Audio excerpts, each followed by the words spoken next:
এই প্রথমবার জামাইয়ের জন্য বড়লোকি রান্না করব, তা আবার মধ্যরাতে। অভাবে সংসারে একটা সময় এত বড় চিংড়ি মাছগুলো বাজারে দেখে দেখে ঘুরে আসতাম। ছোটবেলা মাকে দেখতাম নারকেলের দুধ দিয়ে এই মাছগুলো রান্না করতে ভীষণ মজা হতো। রোজা রেখে দুপুর 3টে বাজে রান্নাঘরে আসি, আর কাজ করতে করতে রাত 12টা প্রায়। ইফতারের পর সবাই ক্লান্ত হলেও বাড়ির বউ কখনো ক্লান্ত হয় না। একেবারে সহজভাবে মাছগুলো কেটে ভালো করে পরিষ্কার করে নিয়েছি। এবার সামান্য পরিমাণে হলুদ, মরিচ আর লবণ কুচি দিয়ে ভালো করে মেখে নিব। আজকে সবজি আর ভর্তা বানিয়েছিলাম, জামাই তো ওইসব খাবার খাবেই না, তাকে এত রাতে চিংড়ি মাছ দিয়ে এই রান্নাটা করে দিতেই হবে। আপনার আমার আবদার করার মানুষ থাকলেও এই পৃথিবীতে তার আপন বলতে কেউই নেই। মশলা কষিয়ে চিংড়ি মাছগুলো দিয়ে অন্যদিকে নারকেল থেকে দুধ বের করে নিচ্ছি। নারকেলের দুধ দিয়ে এই রান্নাটা আমাদের মতো কে কে পছন্দ করেন। কিছু রান্না করা ভাত ছিল, ভাবছি এটা দিয়ে খিচুড়ি রান্না করি। অনেক সময় ইফতারের পর কাজ করতে গিয়ে সিহরির টাইমও হয়ে যায়। সবজি আর ভর্তা দিয়ে আজকে কেউ খাবার খাবে না, তাই ভাবছি একটু মাংস রান্না করি। বলতে পারেন আজকে মধ্যরাতে বড়লোকি আয়োজন করছি। ভেবেছিলাম বড় চিংড়ি মাছগুলো শুধু নারকেলের দুধ দিয়ে রান্না করব, তারপর মনে হলো না, একটু গরম পানিও দিই। সে মধ্যরাতে যখন কোনো কিছু রান্না করতে বলে আমি তো ভীষণ মন খারাপ করি। সে জানে কি করলে আমি খুশি হব, তাই আগে থেকেই সবকিছু রেডি করে রেখে দেয়। এর কারণ বেশি সময় ধরে যেন মন খারাপ না থাকে।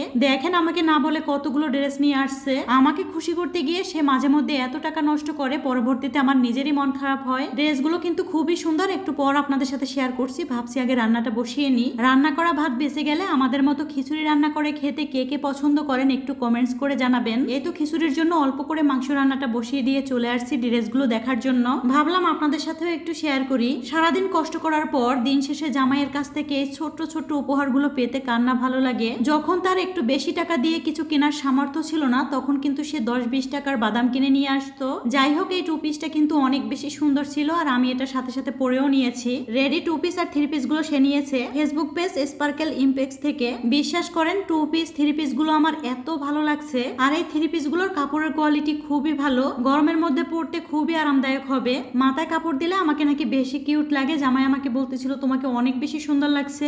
আর এই 3 পিসটাও কিন্তু অনেক অনেক ভালো লাগছে আমার কাছে। এই সুন্দর সুন্দর 3 পিস গুলো আপনারা চাইলে নিজের জন্য নিতে পারবেন, অথবা আত্মীয় স্বজনকেও দিতে পারবেন। আপুদের পেজ লিংক আমার ভিডিওর উপরে দেওয়া থাকবে। সে জানে মধ্যরাতে আমি মন খারাপ করে রান্না করব, আর কি করে আমার মনটাকে ভালো করতে হবে। আমার প্রিয় যে সকল আপুরা আমার ভিডিও দেখেন, আপনারাও একটু বলবেন ভাইয়েরা কি আপনাদের সাথে এমনটাই করে। তবে বিশ্বাস করেন মন ভালো থাকলে সারাদিন কাজ করতেও কষ্ট হয় না। ভাতের এই খিচুড়িটা সে অনেক বেশি পছন্দ করে, তাই ভাবলাম ভাতগুলো ওইভাবে না রেখে আমি একটু খিচুড়ি রান্না করি। এই বড় গলদা চিংড়ি মাছগুলো এর আগে যেদিন রান্না করেছিলাম অনেক আপুরাই বলেছেন এই মাছগুলো আমি নাকি ঠিক মতো পরিষ্কার করতে পারিনি।